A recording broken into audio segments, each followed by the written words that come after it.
Bouchard.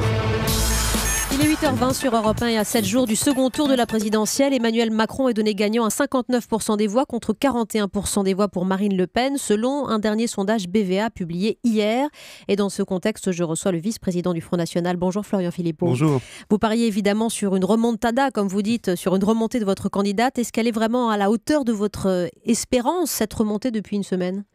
Ah oui, moi je sens une belle dynamique, non seulement une dynamique, mais je sens un optimisme dans cette campagne, une espèce de côté joyeux de cette campagne d'entre-deux tours qui, moi, me rappelle personnellement le référendum de 2005, du côté du non, où on sentait un optimisme, on sentait une dynamique. Et là, on voit d'ailleurs que les choses se reconstituent un peu de la même manière. On voit une espèce d'oligarchie qui se tourne autour de Monsieur Macron, et puis une dynamique très populaire qui prend place autour de Marine Le Pen.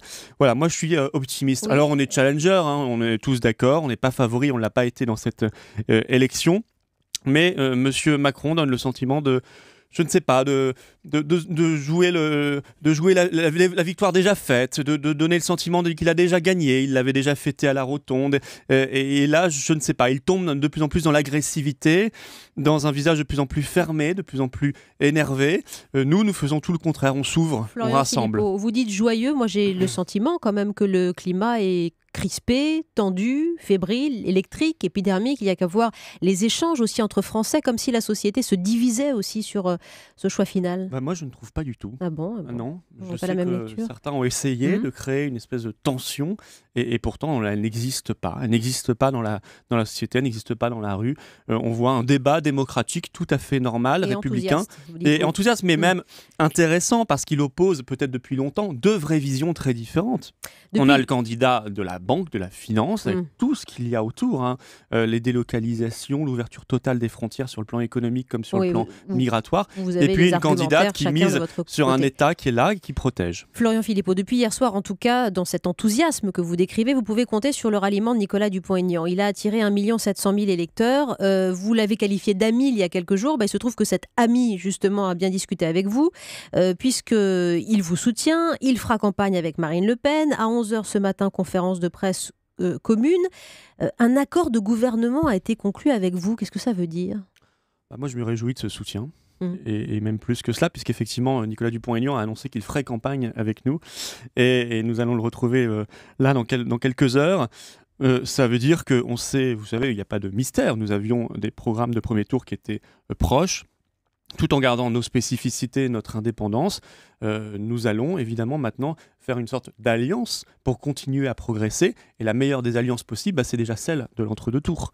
Ce soutien, il est important parce qu'il démontre qu'il y a, au-delà de notre famille traditionnelle, beaucoup de patriotes qui sont en train de réfléchir, de venir et de se dire, attendez, il faut faire barrage au candidat de celui qui incarnerait la continuité de François Hollande en pire et qui incarnerait la domination de la mise sous tutelle totale de la France par la finance et par la banque. On a entendu quand même la division extrême, non seulement dans le camp de Debout la France, mais aussi chez les électeurs de Nicolas Dupont-Aignan. Je ne sais pas si c'est 50-50, si on peut qualifier aujourd'hui, mais les reports de vote risquent d'être plus difficiles pour Marine Le Pen au second tour. Plus difficiles que ce que ne l'affiche aujourd'hui la photo officielle que vous prendrez ce matin. C'est assez classique quand il y a un soutien. Il n'y a jamais, de toute façon, vous savez, moi je ne crois pas aux consignes de vote. Je pense que c'est lui qui dit, voilà, moi je me suis toujours engagé dans le combat pour le gaullisme, pour le patriotisme, pour une certaine idée, une certaine vision de la France. Philippe Séguin doit se retourner dans sa tombe quand même. Bon, ça, vous n'en savez strictement rien. Son combat, en tout cas, mais vous savez, il y a des gens qui national. disaient des choses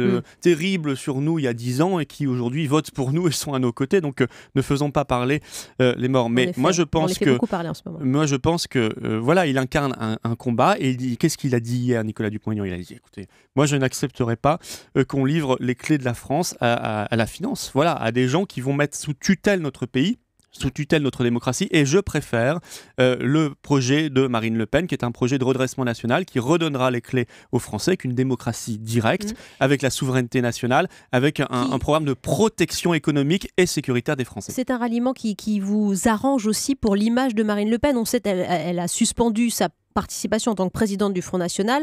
Elle ratisse large, titre le Courrier Picard ce matin, pour lequel elle donne une interview.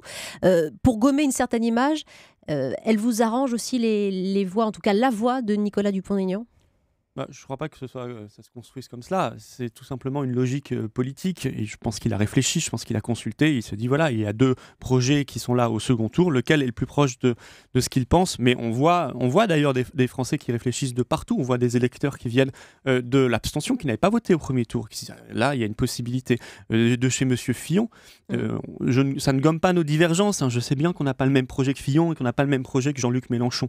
Mais il se trouve qu'il y a des électeurs là qui doivent faire un choix. Et aujourd'hui, vous appelez clairement les fillonistes. Hein. Vous êtes occupé de la France insoumise, des insoumis sur la démocratie participative notamment. Les fillonistes, aujourd'hui, vous agitez quel on s'adresse sujet à tout le monde pour les faire venir? Non, mais on s'adresse à tout le monde. Après, je veux dire, il y a des sensibilités personnelles et je crois que les choses s'additionnent. Les électeurs de François Fillon, moi je suis désolé, ils vont pas vouloir du dauphin, du successeur de François Hollande. Enfin, en pire, parce qu'on voit bien... Qui vous le dit Il est soutenu à fond par François Hollande qui appelle à voter pour lui depuis le début en réalité. Alors là, c'est le secret de Polichinelle qui est enfin révélé, mais le but du Parti Socialiste, puisque Valls soutenait déjà Emmanuel Macron, c'est de recaser derrière Monsieur Macron, ses hommes, ses réseaux, il y a au moins la moitié des électeurs républicains qui voteront Emmanuel Macron. Oh, mais ça évolue aussi. Monsieur Macron, il est pour l'ouverture totale des frontières et une immigration non régulée. Il a félicité Mme Merkel pour avoir accueilli 1,5 million de migrants. Vous pensez que c'est ce que veulent les électeurs et c'est ce que veulent en particulier les électeurs de Monsieur Fillon? Je ne crois pas du tout. Surtout cette idée, si vous voulez, et ça unit beaucoup de monde, qu'on aurait la continuité de François Hollande. Ça n'est pas possible. On ne va pas repartir pour 5 ans de hollandisme, en pire, avec des gens... À votre avis, ce serait quoi la majorité de Macron? Si par malheur il était élu et qu'il avait une majorité législative, ce serait le Parti Socialiste. Avec quelques soutiens remaquillés en marche qui sont souvent en fait des anciens socialistes eux-mêmes. Donc ça n'a pas beaucoup d'intérêt. Pour les législatives, pour ce qui vous concerne, l'idée avec, par exemple, Nicolas Dupont-Aignan, c'est de faire un groupe à l'Assemblée, c'est-à-dire de présenter des candidats communs à la députation et ensuite de faire un groupe? Notre objectif, c'est que Marine Le Pen soit présidente de la République française et qu'elle ait ensuite une majorité. Et elle aurait une majorité pour gouverner. Cette majorité, moi, ça fait très longtemps que je dis nous pouvons travailler ensemble avec Debout la France parce que nous partageons l'essentiel. Je pense que ça pourra se faire demain. Demain, très bien, avec un meeting lundi, grand meeting à Villepinte. Exactement. En attendant et jusqu'à samedi, vendredi soir prochain, c'est occupation tous azimuts des terrains, à la fois pour Emmanuel Macron, pour Marine Le Pen. Ça a encore un sens, ça, d'aller un peu picorer partout et faire des images un petit peu partout? Je crois pas que si c'est juste faire des images, vous avez raison, ça n'a pas de sens. C'est juste de la com et des agences de com, comme il y en a beaucoup autour de M. Macron. Non, c'est juste ça s'appelle du marketing et c'est tout ce que n'aiment pas les Français. Vous êtes traité dans la politique. à égalité de communication. Vous savez, et d'image par les quand Marine Le Pen est allée à Whirlpool, pourquoi elle a été si bien accueillie? Mais parce que depuis des mois et des mois, nos élus, nos militants sont aux côtés des ouvriers et des salariés qui sont en lutte et ils essaient de faire en sorte que leur cause soit médiatisée. Ça fait des mois que Marine Le Pen en parle dans ses meetings de l'affaire Whirlpool, de ses propositions pour lutter contre les délocalisations. Ça s'appelle une vraie campagne de fond, avec des propositions, du suivi, du continu. Si c'est simplement pour certains aller faire un coup, aller quelque part pour la photo, non, mais ça n'est pas l'objectif de Marine Le Pen qui, elle, veut apporter du fond à chacun de ses déplacements. Quand elle est allée voir les Whirlpool, elle leur a dit on peut mettre en place cette taxe de 35% en cas de délocalisation, par exemple ici en Pologne, et de réimportation vers la France, parce qu'il faut dissuader au maximum les délocalisations. Merci, on n'a pas eu le temps de parler du dérapage de Jean-Marie Le Pen sur l'hommage à l'homosexuel plutôt qu'aux policiers, disait-il. Vous condamnez?